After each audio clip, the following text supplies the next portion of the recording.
Do you hear that music? It's Christmas time in Hollis, Queens. It was the first selfless act I ever did in my life, making this record. Well, it's Christmas time again. Jimmy Iovine was the guy who said, we're going to get rock stars to sing Christmas songs. It's Christmas. Baby, please come home. Music has always been that thing that reaches beyond boundaries. It is truly the universal language. Merry Christmas, baby. A Very Special Christmas, raising over $100 million for the Special Olympics, has easily been one of the great experiences of my life. This was the unique record that was worth buying whether you liked Special Olympics or didn't know what it was. But it's Christmas, and I can't get you off of my mind. The record was so good When Christ was born. that fans were going crazy by it.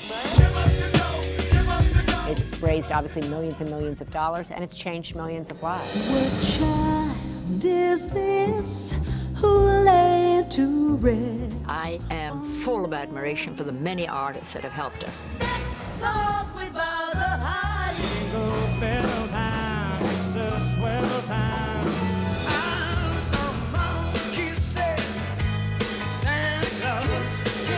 The games we are celebrating tonight are officially the largest sporting event to be held this year. It's Christmas once again. Giving everybody a voice and believing in miracles is still a pretty important thing.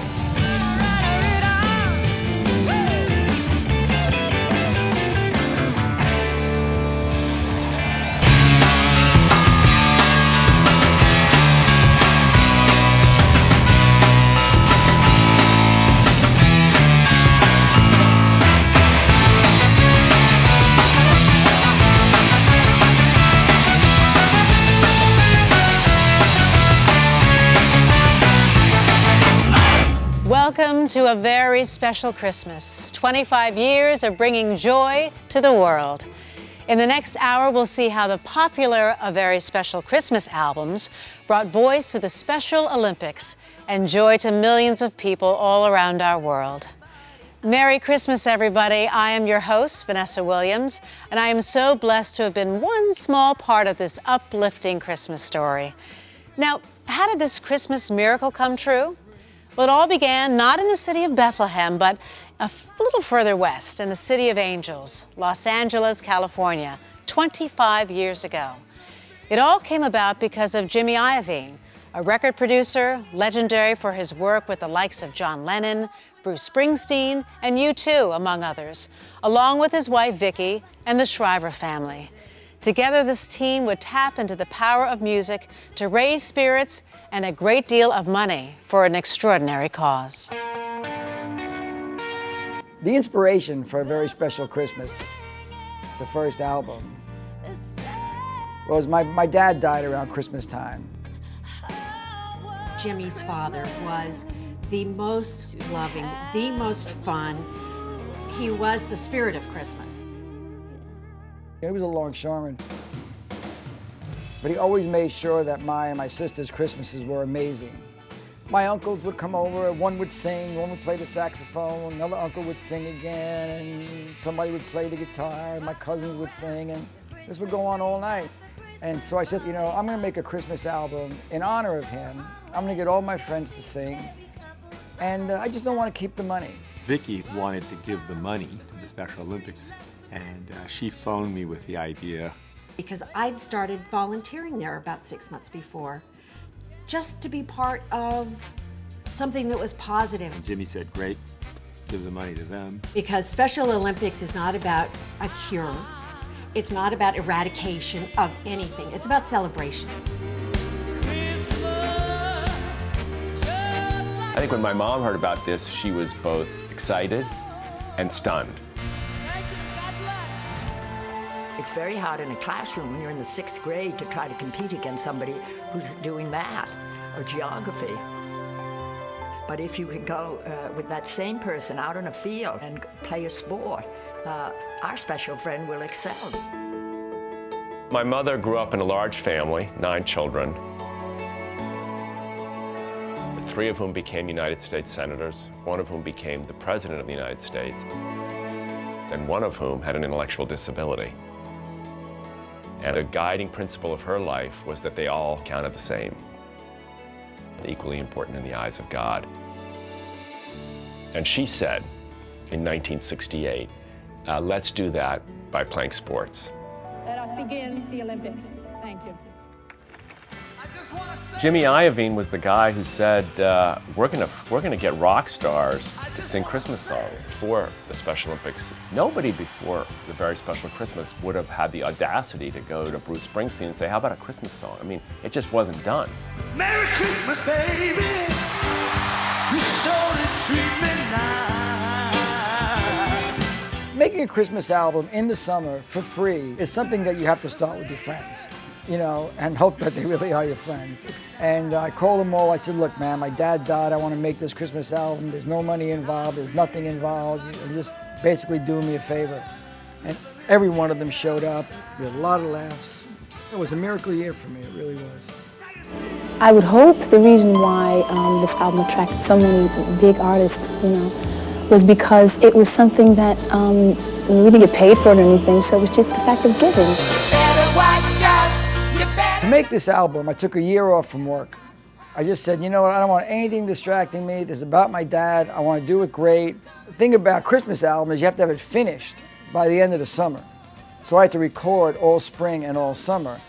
These were all huge superstars, so this is new produced stuff. Jimmy was flying all over the place recording songs.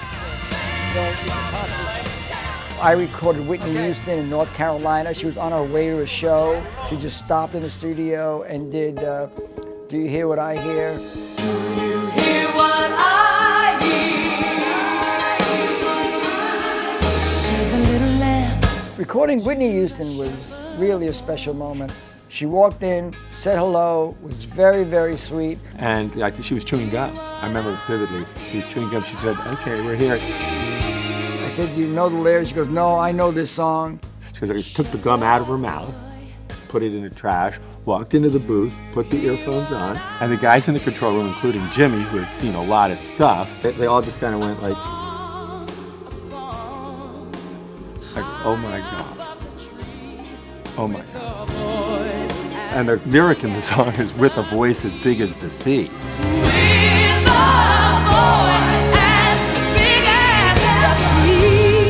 And then she said, Jimmy, okay, let me hear that. So he played it back and she goes, that's good. And left. He said goodbye, really nice meeting you. And that was it. It was incredible. But she really sings like that. That was really an amazing day.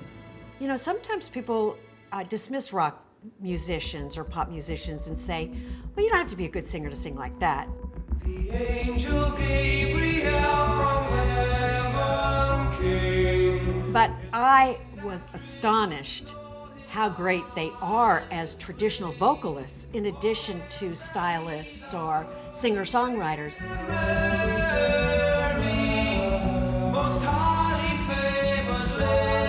Sting, just this one Sting. I knew he would do something haunting, and it just fits so beautifully in the album and the message of that song. I was big into Sting at the time. I thought, I got mad at Sting because he got way too serious with Gabriel's message on that record, but you know, I ended up loving it. But I remember when I first heard it, I was like, man, come on, do Jingle Bells. Why do you always have to be the serious guy? But you know, that was Sting. When Jimmy suggested they were doing a record for the Special Olympics, I was very moved by the idea that people who are handicapped are doing something which gives them the chance to shine. And I think that's a very moving testimony to their spirit. You know, there's no reason why they shouldn't be thought of as being excellent in a different category. And it was something I wanted to support. When Jimmy and I decided that we were going to beg you two to be on the Christmas record, I thought we better give them some ideas of Christmas songs. Having you two on this album was really exciting. Actually, it was Vicki Iovine's idea to have them sing this song. I found this song, and Jimmy knew of it because Darlene Love had sung it for Phil Spector, which is Baby Please Come Home. It's Christmas. Baby, please come home. It's an old Phil Spector song. And we spent the last 10 years of our musical lives trying to impersonate Phil Spector. The snow's coming down. I'm watching it fall. Lots of people around. Baby, please come home. That record was huge for me, and you listen to the track, it's like they were a band from 1965. I can hear Bono right now in my head singing that chorus. Actually, the only reason we agreed to do it was because he said we were going to get to do a duet with Whitney Houston. He told us he'd introduce us to Whitney Houston. No, he did. No, he didn't. No, he's a liar. Don't believe anything Jimmy Iovine ever says.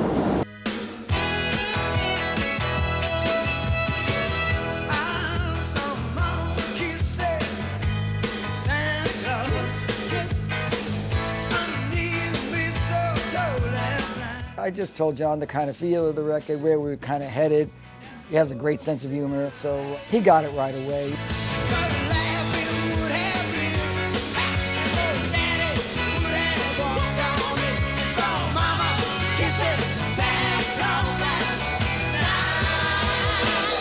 I have to say the Christmas record's real key to the success was the talent. Sit to baby, an outer space convertible to light blue. It was such a great song, and Madonna's a genius because it was more of that diamonds are a girl's best friend kind of thing. Well, one of the amazing things about the record is that in '87 was I think there were 5 artists who had just sold 15 or 16 million records. Madonna, Bruce, Bon Jovi, Whitney, and U2. So you had huge acts all doing this one thing. Will never happen again, ever. There are no mistakes, only interpretations. How do you possibly do a great classic Christmas album of all superstars without Johnny Bon Jovi? It's very simple, you don't. Johnny is just he's just beautiful. First of all, people respond to him on a beautiful level, meaning how pretty he is to look at and how lovely he is to be around. His vibe is so good. He's always been sort of a heartthrob of Special Olympics. Some of the world's greatest musicians came to our movement because in some way they saw that these people needed to have their voices heard. We'll sing the song, we'll fight to overcome that persecution, we'll give you a voice. That's the energy that came to Special Olympics with the Christmas musicians. After all, what were they singing about? They were singing about a miracle. I produced Little Drummer Boy, and that was my father's favorite Christmas song. So I wanted somebody to do it, and my father liked Bob Seger. Little baby, I talked to Bob, and he agreed, and he just has that magical voice on that track that you can't just find in everyone else, Bob knew that it was Jimmy's father's song. Bob sang it with that, his voice still makes your insides move, it's like it resonates so deep. me and my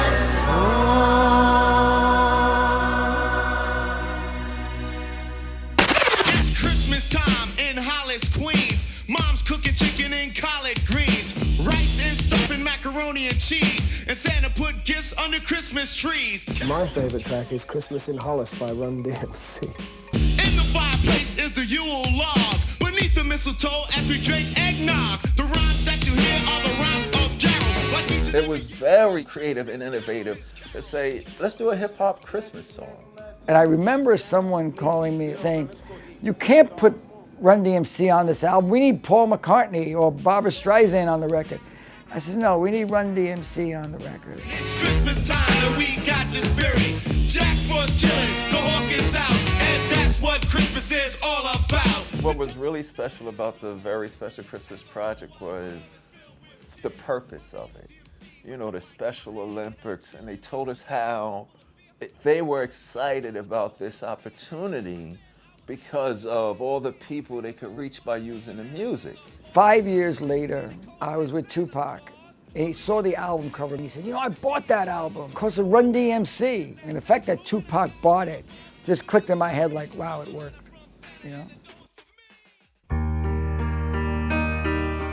Stevie Nicks knew immediately that she wanted to sing Silent Night.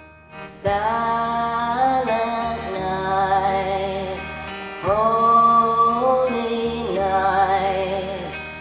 wanted to end Stevie Nicks' Silent Night. I knew that from the very beginning because it was the mood I wanted you to go away with. Because I wanted to start out with real joy, which we did, and I wanted to end on a real, almost somber, haunting note. Stevie's the greatest sport in the world, you know. I think it's the most unique version of Silent Night that exists. Her voice, haunting on Silent Night, is a real special part of the album for me. It took me a long time to understand how close the energy of Christmas, the energy of Special Olympics, and the energy of rock and roll music came together. These folks had revolution in their minds and in their power, and they brought it to bear. I thought it was going to succeed, but never at the rate it succeeded. People bought the album, and checks came in with like 6 zeros on them. Ladies and gentlemen, Hootie and the Blowfish!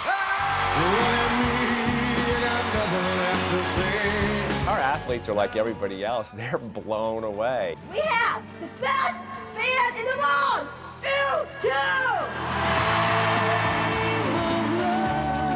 The essence of Special Olympics is really love. The very special Christmas albums have transformed Special Olympics.